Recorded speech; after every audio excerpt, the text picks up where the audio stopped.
Salut à tous et bienvenue pour ce 5e numéro d'Inside Catch Attack sur Jody Catch, dans lequel on découvre ou on redécouvre ensemble l'époque qui m'a fait tomber amoureux, comme beaucoup d'entre vous, de notre belle passion. Souvenez-vous, la semaine dernière, Raw avait eu 18 sur 20, alors que SmackDown avait eu 10 sur 20 et l'ECW 3 sur 10, pour une moyenne globale de 12 sur 20.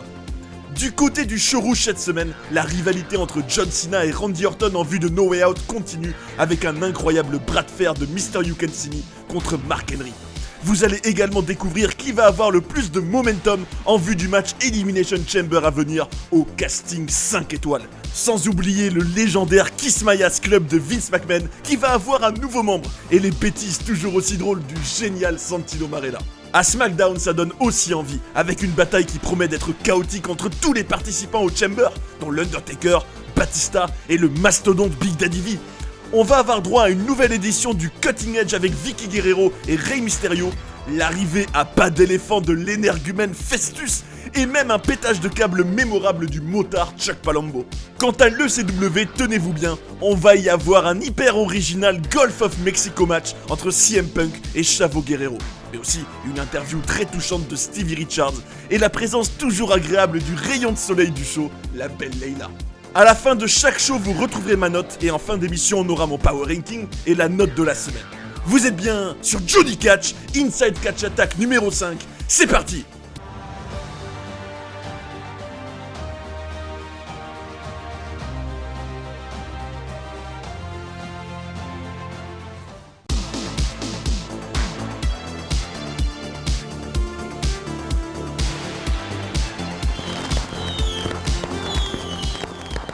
Souvenez-vous, la semaine dernière, Raw m'avait ébloui, au point que je donne un 18 sur 20. Et ce soir, on va assister à un bras de fer entre John Cena et Mark Henry. Et on aura droit au Vince McMahon's Kiss My Ass Club avec Hornswoggle en invité d'honneur. On retrouve notre champion et numéro 2 de mon power ranking de la semaine dernière, Randy Orton, au centre du ring et accompagné par ses avocats. Ce que j'ai ici dans ma main est un contrat officiel pour un match de championnat. La semaine dernière, John Cena a accepté mon challenge pour m'affronter à No Way Out. Mais les mots de Cena n'ont aucune valeur. C'est pourquoi j'ai fait tout mettre par écrit.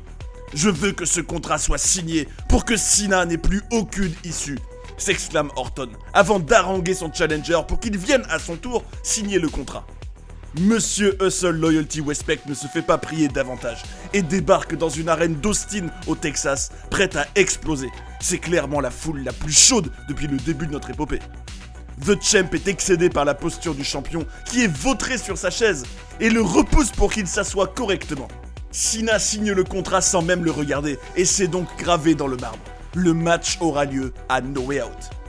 Ce soir, si pendant ton bras de fer avec Mark Henry, il te brise le pec, toi et moi, on a un deal et il tiendra toujours, déclare Orton. Alors que le World's Strongest Man arrive en direction du ring en courant, ce qui distrait Cena et permet à Orton de lui asséner un RKO vraiment splendide. Encore une fois, Raw nous offre un début de show explosif, avec Orton et Cena qui ont une alchimie énorme et la tension qui monte encore d'un cran entre les deux. Henry et Orton discutent dans les couloirs et Todd Grisham les questionne sur le piège qu'ils ont tendu à John Cena. Foutaise, foutaise, rétorque Orton, pour qui ce n'était en rien un piège. C'est Regal qui a organisé un bras de fer ce soir, pas lui. Et le World's Strongest Man va prendre le relais en déclarant qu'il va prendre un malin plaisir à démonter l'épaule de John Cena ce soir. Un peu de douceur dans ce monde de brutes, avec Kelly qui arrive au ring pour faire équipe avec Mickie James contre Victoria et la championne Beth Phoenix. Une sacrée équipe de tataneuses, bon sang. L'affrontement est plutôt intéressant, avec deux styles opposés face à face, et ce soir, c'est la voltige qui l'emporte, avec Mickie James qui va faire le tombé victorieux sur Victoria. William Regal est dans les vestiaires avec Hornswoggle, et il lui dit qu'il doit prendre ce qu'il va se passer ce soir très au sérieux. Lui-même fait partie de ce club, et en est fier, très fier.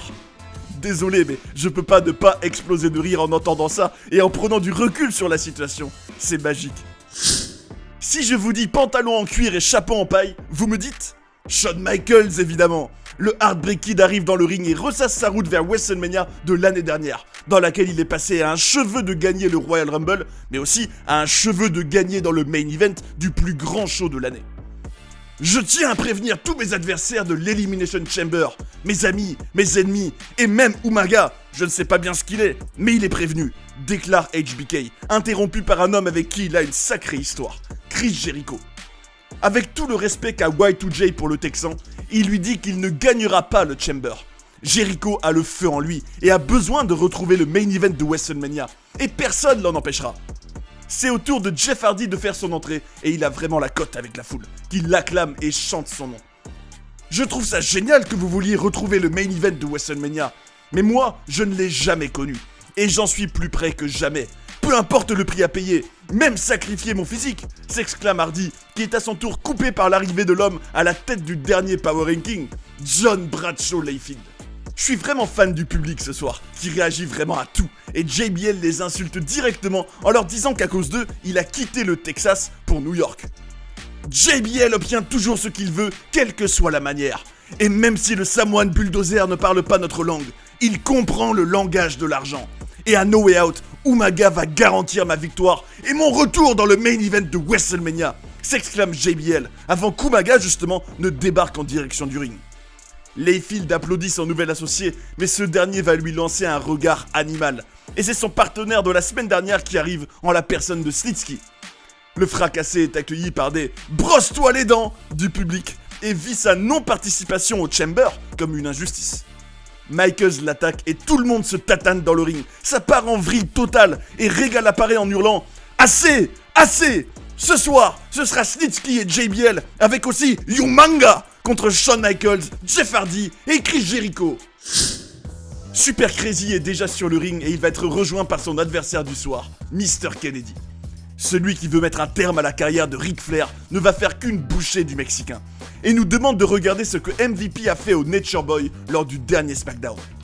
Kennedy se moque de Flair et lui donne rendez-vous la semaine prochaine à Raw pour déclarer forfait, parce que si ce n'est pas le cas, alors il souffrira pour le reste de ses jours. Je dois dire que Kennedy est vraiment très bon dans son rôle de petite peste.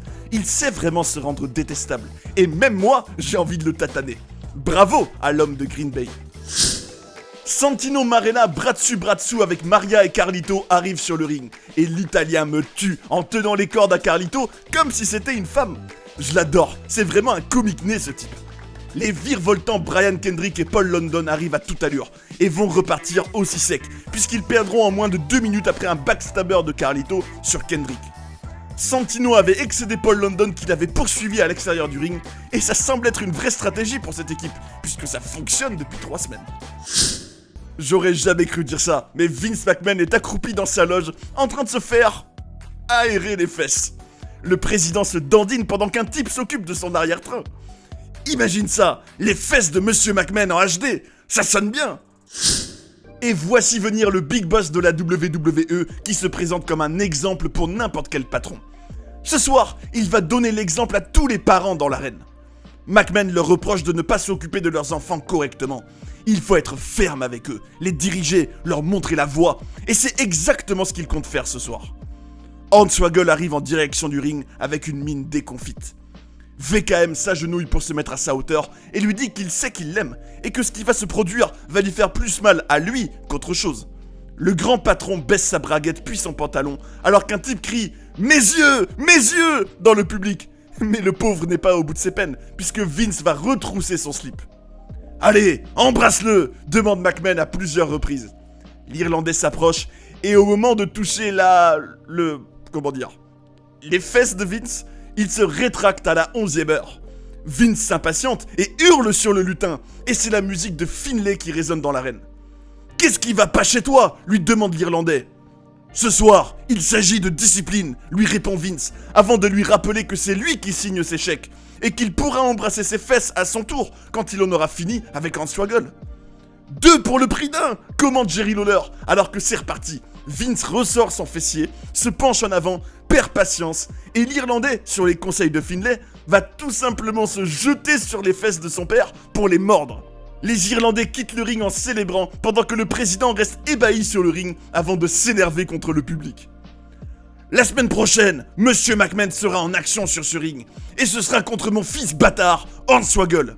À cause de vous tous, je vais défoncer mon fils dans un match sans disqualification.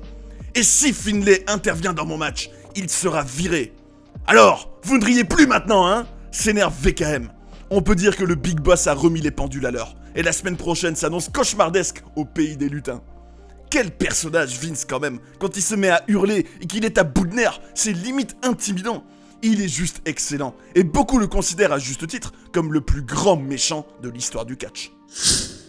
Les champions par équipe Cody Rhodes et Hardcore Holly arrivent dans le ring et vont affronter Trevor Murdoch et Lance Cade, qui a un peignoir absolument somptueux ce soir. L'affrontement sera aussi court que confus, avec une victoire de Cody Rhodes sur une prise qui n'est même pas son finisher. Carlito et Santino arrivent pour leur annoncer qu'ils sont les nouveaux challengers numéro 1. Et cette équipe a vraiment le vent en poupe en ce moment. J'ai hâte de voir ce match. Vous avez autant de chances de conserver vos titres que Marie a de poser pour Playboy, déclare Santino. Et c'est parti pour notre 3 contre 3 de ce soir, avec quand même 5 participants de l'Elimination Chamber qui vont être présents sur le ring. On pourrait imaginer que si Snitsky arrivait à mettre une des 3 superstars de l'équipe d'en face hors d'état de nuire, il pourrait prendre sa place au Chamber, parce qu'autrement, il est vraiment hors sujet dans ce match. En tout cas, pour l'heure, c'est Shawn Michaels et Umaga qui vont démarrer le match, avant que HBK passe rapidement la main à Jericho. L'affrontement est correct, avec plusieurs bonnes séquences des heels qui travaillent bien ensemble, et moi qui avais hâte de voir les séquences entre Umaga et Jericho à l'annonce de ce match, j'ai été servi. Le Samoan Bulldozer peut vraiment raconter une vraie histoire avec n'importe quel face, je trouve. Et même les mégastars, tant il arrive à avoir une certaine alchimie avec eux. Maintenant, accrochez-vous. Jeff Hardy nous régale avec un Whisper in the Wind sur Snitsky, puis JBL va l'attaquer juste derrière, mais va lui-même se prendre un codebreaker de Jericho, qui encaissera à son tour un Samoan Spike d'Umaga, qui se prendra un Switch in Music de Michaels, et on repart à zéro avec un Twist of Fate de Jeff, puis une Swanton Bomb qui lui permet de sceller la victoire de son équipe. On sent une nouvelle fois que Jeff Hardy est très proche de toucher les sommets à Raw, puisque faire un tombé dans un match où il y a quand même Jericho et Michaels, c'est juste énorme. Voici venir l'homme qui nous vient tout droit de West Newbury dans le Massachusetts, John Cena. Et il est prêt pour ce qu'il attend dans le main event de ce show. Un bras de fer contre l'homme le plus fort du monde, Mark Henry. Quand on parle du loup, le voici qui arrive. Et il est vraiment dans tous ses états, prêt à démolir Cena. Il demande à l'arbitre de contrôler les mains de Cena. Il n'y a aucun problème, s'agace ce dernier, alors qu'Henry va à nouveau lui réclamer de le contrôler. Cena s'impatiente à son tour et baisse sa garde, ce qui permet à Henry de lui envoyer un coup vicieux à l'endroit où il a sa cicatrice. C'est bon, je suis prêt, se réjouit Mark Henry, et le bras de fer peut commencer. L'homme le plus fort du monde domine outrageusement le début de l'affrontement, mais Cena revient en force et retourne petit à petit la situation jusqu'à être à quelques centimètres de la victoire. Monsieur Hustle Loyalty Respect hurle en poussant la main d'Henry, mais Orton apparaît derrière lui et l'attaque. Cena l'attrape sur ses épaules pour un FU, mais le Legend Killer l'esquive et s'en va, laissant Henry en encaisser un. Le show se termine par un Orton choqué sur le stage, pendant que Cena gesticule sur le ring, en montrant bien que son bras est fonctionnel. J'ai trouvé cette idée de bras de fer très originale et rafraîchissante, et c'était intéressant comme situation. La présence d'Henry au milieu de tout ça permet à tout le monde de rester crédible. La rivalité entre Cena et Orton me passionne vraiment. J'aime chaque seconde entre les deux.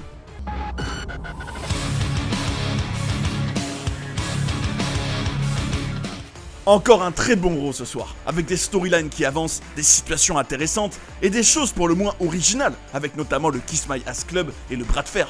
Je mets un 16 sur 20 à cette édition, qui est quand même moins folle que la semaine précédente, mais reste vraiment solide. Et avec 3,9 millions de téléspectateurs, ce qui représente malgré tout une perte d'environ 400 000 personnes comparée à l'émission précédente, on voit bien que Raw est vraiment le porte-étendard de la WWE. Pour ceux qui veulent directement passer au SmackDown de la semaine, vous avez juste à consulter le sommaire de la vidéo. Mais pour l'heure, place à l'ECW.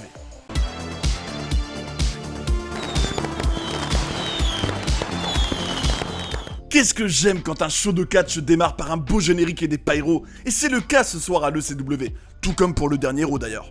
CM Punk ouvre le bal, et il a une sacrée dégaine je trouve, avec un jean 3 fois trop grand dans lequel il nage littéralement. Le Kid de Chicago nous rappelle son attaque sur Chavo la semaine dernière, lors de sa célébration. J'espère que tu as aimé être champion de l'ECW ces dernières semaines, Chavo, parce que ce soir, je fais valoir ma clause de rematch. Je veux retrouver mon titre, déclare Punk. Et ni une ni deux, Chavito dévale la rampe pour le rejoindre dans le ring. Le champion trouve que Punk est vraiment fou d'avoir osé se déguiser en mariachi la semaine dernière, avant de venir demander son rematch ce soir. Tu l'auras ton rematch, mais ce sera dans 2 semaines à No Way Out, déclare Chavo, avant de dire à Punk qu'il va l'humilier ce soir. Et le GM de l'ECW, Armando Estrada, qui est un ami de la famille, va lui expliquer comment. C'est au bord du golfe du Mexique qu'on retrouve le GM tout de blanc vêtu. Ce soir, des règles extrêmes s'appliquent, et la seule manière de gagner est de jeter son adversaire dans le golfe du Mexique. On aperçoit des pêcheurs avant de retourner dans le ring, et je suis vraiment tout heureux de ce qu'on vient d'apprendre. Un Gulf of Mexico match fera le plus grand bien à l'ECW et la rivalité entre les deux. Si vous avez eu froid pendant notre petite parenthèse au bord du golfe du Mexique avec Armando Estrada, j'ai de quoi vous réchauffer. La Spicy Hot Leila, comme l'appelle Joey Styles, fait son entrée, accompagnée par Victoria et Lena Yeda, qui elle restera aux abords du ring. Kelly Kelly et Michelle McCool arrivent à leur tour, et on est parti pour un match par équipe. Tout comme la semaine dernière, Victoria va faire le tomber vainqueur sur Kelly Kelly, après que Lena l'ait fait tomber. On a droit à un superbe décompte pour WrestleMania 24 avec la musique Snow des Red Hot Chili Peppers. Et on est à 54 jours de l'événement. Quel charme quand même toute cette charte graphique avec en plus cette superbe musique. John Morrison arrive sur le ring accompagné par l'homme avec qui il partage les titres par équipe, le Miz. Son adversaire sera accompagné par la momie Colin Delaney et nul autre que le sauveur Tommy Dreamer. Cela va sans dire que quand on voit Morrison, on voit une future très grande star de la fédération. Il a beaucoup d'allure, un corps impressionnant et des aptitudes phénoménales. Ce qui peut le freiner à mes yeux, sa musique et son personnage un peu fade. Je le préférais en Johnny Nitro. Le Shaman of Sexy va remporter ce match après que le Miz ait distrait Dreamer en s'en prenant à Delaney aux abords du ring. On nous montre un entretien entre Joey Styles et Stevie Richards, et ce dernier nous parle de la terrible blessure qu'il a subie en 1997, après un coup de barrière sur sa nuque. Il ne sentait plus son corps pendant 1 heure, et a dû subir un implant dans le cou. En tout, il a dû traverser 9 opérations pour aller mieux, et Styles se demande comment il a fait pour revenir malgré cette blessure. La semaine prochaine, Richards, qui a les larmes aux yeux et me touche vraiment, aura un match. Et ce sera la première étape pour montrer à tout le monde qu'il est prêt. La sensation jamaïcaine Kofi Kingston arrive dans le ring tous azimuts. Et il va encore une fois affronter un catcheur local en la personne de James Curtis. Cet affrontement, une nouvelle fois assez court, sera une nouvelle occasion pour Kingston de nous montrer son agilité et sa vitesse d'exécution. Et j'ai envie de dire qu'au bout d'un moment, on a compris. La première superstar jamaïcaine de la WWE ajoute une nouvelle victoire à son compteur après un Trouble in Paradise. On sent que le public accroche moins que les semaines précédentes. Les pêcheurs sont toujours là et on est parti pour le premier Gulf of Mexico match. Je suis étonné de voir CM Punk et Chavo faire leur entrée dans l'arène, puisque je pensais qu'on allait directement être au bord de l'eau. Les deux vont cependant rapidement aller se battre dans le public, puis dans les couloirs de l'arène, avant de rejoindre la rue, ni plus ni moins. Les deux seront au bord de se faire écraser par une voiture, avant que Chavito balance Punk directement sur le pare-brise. On n'entend plus du tout les commentateurs, mais seulement les bruits des deux combattants qui se tatanent, et surtout le vent qui souffle fort ce soir. Punk fait passer Chavo sur un pare-brise à son tour, et les deux continuent à s'envoyer des coups sur le béton. On se rapproche doucement mais sûrement du golfe du Mexique, et on est même à côté de nos pêcheurs du soir qui vont fuir. « Lève-toi! Tu veux un rematch? Tu n'as pas mérité de rematch !» hurle Chavo à Punk, avant de lui jeter une glacière dessus. Le Kid de Chicago place le champion sur ses épaules avant de l'envoyer directement dans le golfe du Mexique pour remporter ce match. Le show se termine de manière aussi originale qu'absurde avec Chavito qui se débat dans l'eau.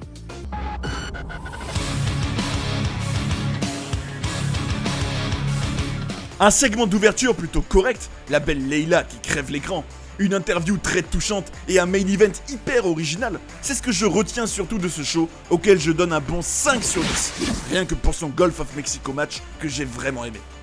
Avec encore environ 1,4 million de téléspectateurs, l'audience est stable par rapport à la semaine dernière. Ne pas avoir de commentaires et être vraiment en immersion dans un environnement nouveau était vraiment rafraîchissant, c'est le cas de le dire. Avant de passer à SmackDown, j'aimerais prendre un très court instant pour vous demander de mettre un petit like si vous aimez cette immersion dans l'époque Catch Attack. C'est un petit geste pour vous, mais croyez-moi, ça m'aide beaucoup.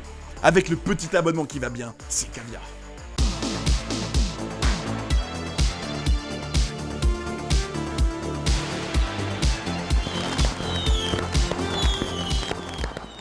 C'est la crise à SmackDown en ce moment, qui a vraiment besoin de relever la tête après un très faiblard 10/20 la semaine dernière, sauvé par son main event. Le show bleu envoie Batista pour ouvrir cette édition, et l'animal arrive extrêmement affûté. Michael Cole est dans le ring avec sa belle moustache et rappelle qu'il doit gagner le Chamber Match pour avoir un match de championnat à WrestleMania. L'animal a pour lui son expérience, lui qui a déjà participé à ce type de match, et ce sera pour lui un énorme avantage. Je vais au Chamber, je gagne, je vais à WrestleMania et je regagne mon titre de champion du monde poids lourd. Tic-toc, tic-toc, c'est l'horloge de Montel Vontevious Porter qui résonne dans l'arène.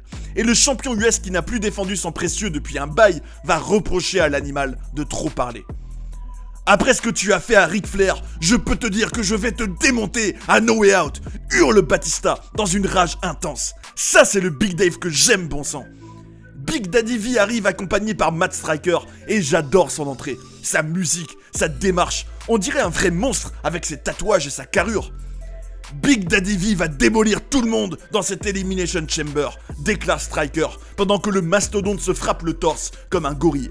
Un autre monstre arrive et celui-ci est indien. Voici venir le Great Khali accompagné par Ranjit Singh et bon sang, qu'est-ce que j'aime tous ces monstres de SmackDown, c'est impressionnant. Khali pointe Big Daddy V du doigt en parlant en indien, ce qui est complètement absurde. Et heureusement, Ranjit Singh est là pour nous traduire les paroles du géant. Il est celui qui va remporter le Chamber. Il n'a peur de personne, et encore moins du mastodonte. Un autre participant dévale la rampe, et il s'agit de Finlay qui est venu pour se battre. Et il a à peine le temps de parler que le gong du Taker retentit. Les lumières s'éteignent et le Phenom apparaît directement au centre du ring, ce qui fait fuir en 4ème vitesse le mastodonte, le géant et le champion US. Je suis pas vraiment fan de l'attitude de ces trois-là, surtout quand on voit les physiques des monstres. Je trouve qu'ils devraient au contraire paraître forts et bomber le torse. On parle d'une opportunité d'aller à WrestleMania, de la chance d'une vie, cohérence bon sang. On nous annonce un Undertaker avec Batista et Finlay contre Big Daddy V, Khali et MVP ce soir dans un 3 contre 3. Superbe, j'ai hâte de voir ça. Vicky Guerrero sera quant à elle invitée du Cutting Edge plus tard dans la soirée. Shelton Benjamin est dans le ring et répète encore que personne ne peut l'arrêter. Kane arrive et c'est un rematch de l'ECW d'il y a 2 semaines. Et on se souvient que le Gold Standard avait tout simplement pris la poudre d'escampette et perdu par décompte de l'arbitre. La musique de Kane est vraiment géniale et lui correspond tellement bien. J'aurais aimé qu'il soit dans le Chamber Match à la place de MVP ou Finlay, je dois l'avouer. Une nouvelle fois, Shelton nous montre de superbes aptitudes sur le ring. Mais il en faudra bien plus pour battre Kane, qui lui envoie un énorme big boot. Le 10 fois champion par équipe a le match en main, mais Shelty B va reprendre l'avantage grâce à de superbes sauts, dont un neckbreaker plongeant. Cette fois-ci, pas de fuite pour le Gold Standard, mais une victoire de justesse par décompte à l'extérieur. Voilà un élément qui montre tout le tâtonnement de la WWE avec Shelton Benjamin en ce moment. Il a une nouvelle version de sa musique en arrivant, mais toujours l'ancienne en repartant. C'est l'heure de faire vrombir les moteurs avec l'entrée de Chuck Palumbo qui va affronter ce soir son meilleur ennemi Jamie Noble, accompagné par une Michelle McCool fringante. Le motard va vraiment être brutal dès le début du match, et on sent toute sa haine. L'amitié homme-femme n'existe pas, et on en a la preuve ce soir, s'exclame le coach, alors que Noble parvient à esquiver Palumbo qui atterrit dans le coin. L'affreux va réussir à enchaîner plusieurs mouvements avant d'atterrir directement sur la moto violette et verte de Palumbo, ce qui lui coûtera une lourde défaite après que le motard l'ait terminé avec son finisher.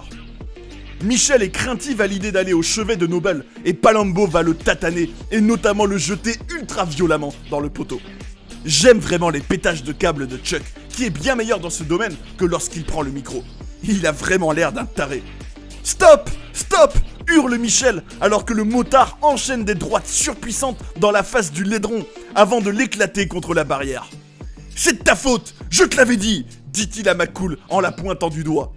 Palumbo va ensuite traîner Noble jusque devant sa moto, et le public comprend rapidement le projet fou de ce dernier. Écraser la carcasse du paysan. Michel vient se mettre sur lui pour le défendre, et Palumbo passe littéralement à quelques centimètres de lui écraser la face, dans un élan de rage, avant de s'en aller non sans faire résonner son moteur. Jesse tient Festus qui a un sachet en papier sur la tête par la main, alors que Juice et Domino les attendent sur le ring. Cette dernière semaine, mon partenaire Festus a enchaîné les thérapies avec les meilleurs docteurs pour soigner ses changements d'humeur. Quand la cloche va sonner, vous allez voir la différence avec avant, s'exclame Jessie avec enthousiasme. Ding ding ding, la cloche sonne et Festus, tel the amazing Floris Barthez, se transforme et devient dingue dans la minute. C'est complètement absurde. Le type réagit au quart de tour quand il entend la cloche. J'adore. Festus envoie un face first à Domino et remporte la victoire. La cloche sonne et il redevient apathique. Je suis quand même triste pour Juice et Domino qui sont vraiment dans un grand chelem de la défaite et pour qui ça sent la fin des haricots. Le champion du monde poids lourd Edge arrive sur le ring avec de superbes lunettes de soleil, alors qu'on a un tapis noir avec son logo sur le ring, mais aussi sur la rampe. Voilà comment donner de l'importance à une superstar. Comment faire comprendre que c'est un main eventer. La Retidar Superstar nous parle de l'amour de sa vie, Vickie Guerrero, et nous remontre à contre-cœur ce qu'il s'est passé au Royal Rumble. C'est l'heure d'accueillir mon âme sœur, Vickie Guerrero, déclare Edge. Et cette dernière arrive poussée par le bien-aimé Teddy Long, alors qu'on a une énorme pancarte impressionnante au premier rang, disant qu'Edge craint encore et toujours. Le décalage entre l'attitude espiègle et enjouée de Theodore Long quand il a le pouvoir, et son dépit absolu quand il est relégué au rang de sous-fifre qui doit pousser le fauteuil de la GM me tue. La semaine prochaine, c'est la Saint-Valentin à SmackDown, et j'aurai une question des plus importantes à te poser. Le genre de question qu'un homme pose quand il aime vraiment une femme. Mais ça, ce sera la semaine prochaine. Pour ce qui est de ce soir, Ray te doit des excuses. Alors Ray, amène-toi, sois un homme et fais ton devoir. Sinon je viens t'attraper par le masque et je te traîne ici. S'énerve la superstar classée X. Ni une ni deux, Ray apparaît. Et je trouve que le voir en tenue civile le fait paraître bien plus petit que d'habitude. Le luchador a à peine le temps de commencer à parler que Vickie lui envoie 2 claques dans la face coup sur coup, avant que Edge lui mette un violent coup de pied. Le champion du monde va chercher 2 chaises aux abords du ring, mais Ray le contre et lui assène son 619 avant de sauter sur son futur adversaire qui avait réussi à aller se réfugier contre la table des commentateurs. Vickie, j'allais oublier. Je suis désolé, prononce Ray, avant de s'en aller en levant les sourcils d'un air narquois, alors qu'Edge ira prendre Vickie dans ses bras. La splendide Eve croise Edge dans les couloirs de l'arène et veut en savoir davantage sur la question qu'Edge va poser à Vickie la semaine prochaine. Le champion lui demande pour qui elle se prend pour se mêler de ses affaires et de celles de la GM. Il lui dit de rester à sa place et d'attendre la semaine prochaine comme tout le monde. Les Edgeheads, qui restent sur une belle victoire, font leur entrée pour une nouvelle fois affronter le sympathique Jimmy Wang Yang et Shannon Moore. Je pense que 2008 sera l'année de Jimmy Wang Yang, prédit le coach du haut de sa table de commentateurs. Et franchement, c'est tout le mal qu'on lui souhaite, il le mérite. Hélas pour lui, Shannon va une nouvelle fois prendre un tombé fatal, cette fois de la part de Zack Ryder. Et c'est une nouvelle victoire pour les sosies d'Edge. Voici venir notre géant indien préféré pour ce qui devrait être un match assez énorme. Big Daddy V entre à son tour et on sent toute sa confiance dans sa démarche. Quelle attraction quand même le mastodonte avec son corps huilé et son geste du V. C'est de son superbe tunnel en or qu'MVP va sortir avant de faire exploser ses pyros pour rejoindre ses coéquipiers sur le ring. L'animal Batista nous offre toujours un énorme shot d'adrénaline pendant son entrée. Et ce soir particulièrement, puisqu'on a un Big Dave surmotivé. Rejoint par Finlay et surtout le Deadman, Jimmy Corderas n'a plus qu'à ordonner à ce qu'on fasse sonner la cloche. Et c'est parti pour notre clou du spectacle. J'ai qu'une hâte dans ce match, c'est de voir Big Daddy V et Batista ensemble sur le ring. Et mon vœu va être rapidement exaucé. J'adore voir l'animal foncer en plein dans le ventre du mastodonte et lui mettre d'énormes coups de bélier dans le coin. Quelques instants plus tard, on aura MVP face à l'Undertaker. Et encore une fois, l'alchimie du champion US avec un taulier de la WWE est vraiment inexistante. J'ai bien peur qu'il soit fortement limité par son look et sa gimmick dans sa carrière. Khali va retrouver son grand ami Finlay qu'il va dominer outrageusement avant de passer le relais à Big Daddy V qui va en faire de même. Le mastodonte laisse MVP poursuivre avec l'Irlandais, qui finira par réussir à taguer le Taker, qui va faire une entrée fracassante avec un superbe enchaînement.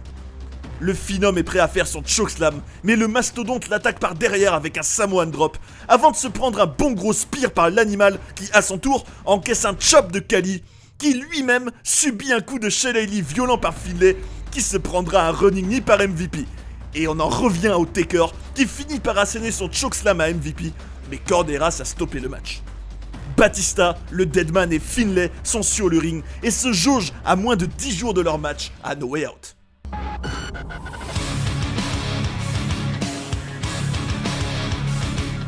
Du mieux pour SmackDown cette semaine. Une meilleure structure, des talents mieux utilisés et plusieurs moments intéressants, dont le main event. C'est pourquoi je donne un solide 14 sur 20 au show bleu qui remonte la pente, ce qui fait plaisir. Par contre, avec environ 2,9 millions de téléspectateurs, soit 200 000 de moins que la semaine dernière, c'est pour le moment la moins bonne audience de SmackDown de l'année. En numéro 3 cette semaine, j'ai décidé de mettre Mr. Kennedy, qui sait vraiment se rendre profondément détestable dans son rôle de petite fouine qu'il maîtrise à la perfection. C'est Randy Orton que je place à la deuxième place, tant je l'ai trouvé diaboliquement efficace dans son jeu d'acteur, et son RKO magnifique sur Cena. Il est le visage de Raw, et malgré l'attaque finale du champ, c'est lui qui mène la danse en fixant les règles. Avant de passer au numéro 1, j'aimerais faire 2 mentions spéciales à JBL et Umaga, qui ont vraiment été super cette semaine, mais pas assez pour intégrer le classement. Il est le président de la WWE, mais il est surtout sur la première marche de mon classement de cette semaine. Vincent Kennedy McMahon. Son segment à Raw était phénoménal, que ce soit sa morale aux parents présents dans l'arène ou son tour de force quant à son annonce pour la semaine prochaine. Vince sait aussi se mettre en avant dans tout type de situation et l'a montré cette semaine. Il est juste incroyable quand il s'énerve et hurle, vraiment un heel d'anthologie qui mérite pleinement sa première place. Et on notera que c'est donc John Cena et JBL qui quittent le Power Ranking cette semaine.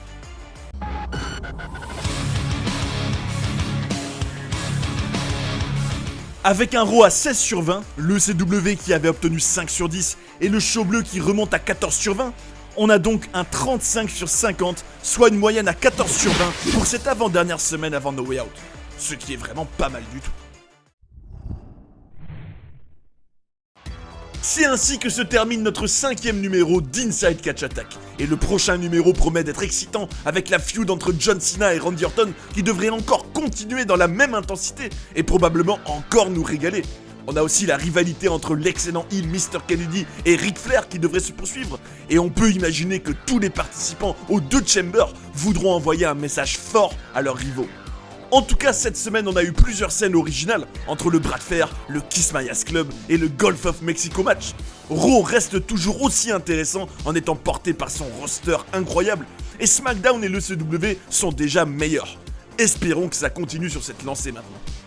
Vous le savez, ce que j'aime par-dessus tout, c'est de partager cette épopée tous ensemble. Alors, j'ai des questions à vous poser. Qu'est-ce qui vous a le plus intéressé cette semaine? Quel angle vous excite le plus? Quel est votre power ranking et quel show a été supérieur selon vous? Venez dire tout ça dans les commentaires en tatanant le bouton like au passage et en vous abonnant. Vivons ensemble cette merveilleuse aventure chaque semaine et je suis impatient de découvrir la suite au prochain numéro!